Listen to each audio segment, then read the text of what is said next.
செங்கல்பட்டு மாவட்டம் மதுராந்தகம் கீழவலம் கிராமத்தில் தெய்வத்தமிழ் திருகுட நன்னீராட்டு விழா நடைபெற்றது.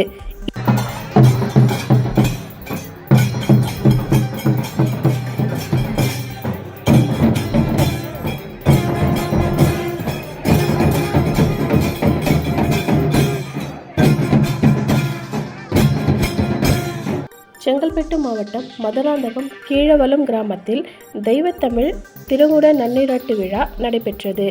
இதில் 500க்கும் மேற்பட்ட திருக்கலசங்கள் வைத்து பூஜை செய்யப்பட்டன. சாந்தலிங்க மருதாது அடிகளார் அவர்கள் தலைமையில் அருளாசை வழங்கினார்.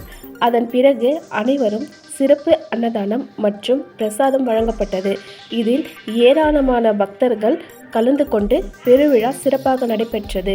இதை தொகுத்து வழங்கியவர் ANTV செங்கல்பட்டு மாவட்ட செய்தியாளர் திரு கபீர்.